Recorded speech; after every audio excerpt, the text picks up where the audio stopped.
2019 marque le 55e anniversaire de l'établissement des relations diplomatiques entre la France et la Chine. Pour le célébrer, le comité d'échange franco-chinois de la CCI Paris-Île-de-France a organisé le 9 janvier une rencontre-débat Réseau Chine qui avait pour thème « 55 ans de relations entre la France et la Chine, échanges et témoignages autour de Jean-Pierre Raffarin ». Après le mot de bienvenue de Didier Kling, président de la CCI Paris-Île-de-France, et le discours d'introduction de Zhai Jun, ambassadeur de Chine en France, représenté par Madame Yu Jingsong, Jean-Pierre Raffarin a prononcé un discours d'une vingtaine de minutes. Il a surtout fait partager sa vision sur la Chine et sur la relation franco-chinoise. Résumé du discours de Jean-Pierre Raffarin en 7 questions-réponses. Parce que la Chine est au cœur de l'actualité. Elle est sur le devant de la scène. Comme elle est sur le devant de la scène, beaucoup s'interrogent sur ses intentions, sur ses résultats, sur ses perspectives, sur son modèle, sur ce qu'elle est. Elle est sur le devant de la scène. Elle est sur le devant de la scène, d'abord, parce qu'elle-même a réussi au cours de ces 40 dernières années à se transformer considérablement. La Chine apparaît aujourd'hui comme leader dans plein des domaines. Et parce qu'elle est leader dans plein des domaines, elle est obligée de prendre sa part autour de la table des nations du monde. Et donc, cette émergence qui était très discrète devient un peu plus visible. Et c'est pour ça qu'on ne peut pas parler aujourd'hui de seule émergence, mais plutôt de renaissance, parce que la Chine retrouve sa place qu'elle avait avant la révolution industrielle au XVIIIe siècle. Et donc, ce fait-là conduit la Chine à prendre un certain nombre d'initiatives et à jouer un rôle international. Disons qu'il y a eu une phase où la Chine a défendu ses droits pour s'affirmer, et puis maintenant, elle commence à assumer ses devoirs de grande nation. C'est-à-dire qu'elle met des projets au monde. Et qu'elle dit, moi je suis pour le multilatéralisme, moi je suis pour la route de la soie, moi je suis pour le commerce international. C'est-à-dire qu'elle devient un joueur mondial avec ses idées, avec ses projets, et qui ne sont pas toujours les projets que partagent les uns et les autres. Et donc, cette puissance nouvelle qui fait que quand la Chine parle, elle parle d'une voix assez forte, et en plus, maintenant, elle assume cette position de leader parmi les leaders. Aujourd'hui, sur la scène, il y a une Chine qui a ce visage nouveau d'une puissance acteur mondial. Et à ce moment-là, c'est le moment que choisit l'Amérique pour désigner la Chine comme le méchant du monde. Et donc, grosso modo, il faut maintenant bloquer le développement de la Chine.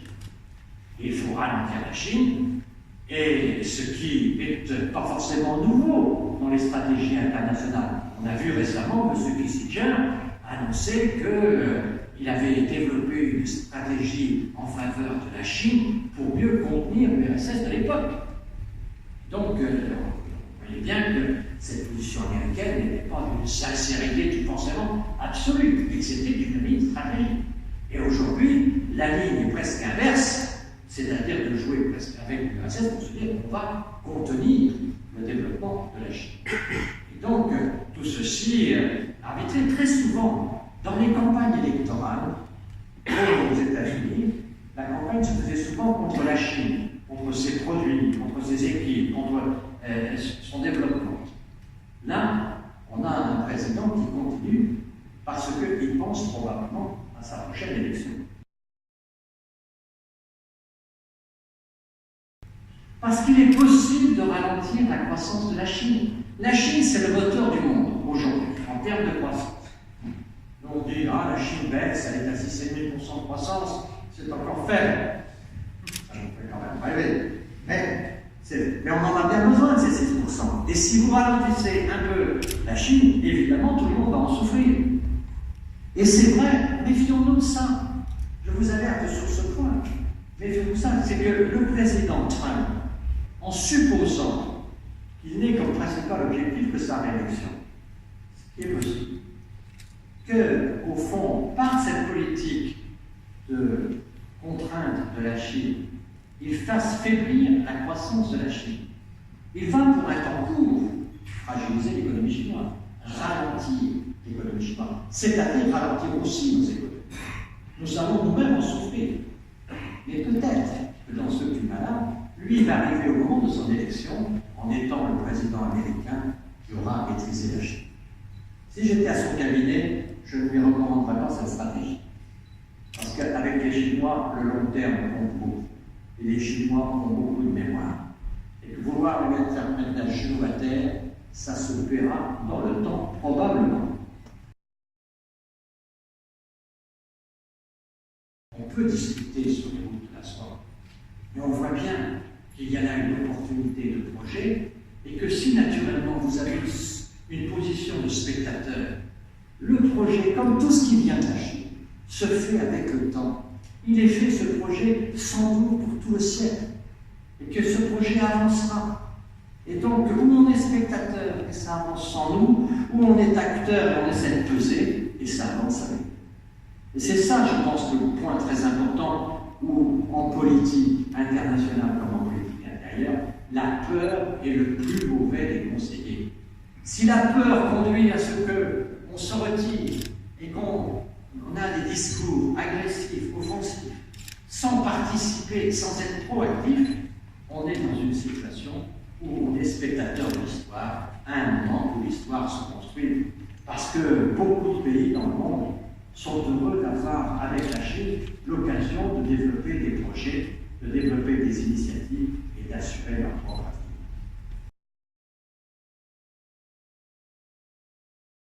Je pense que la première des choses, c'est de prendre un peu avec les différences culturelles qu'il y a entre la Chine et la France.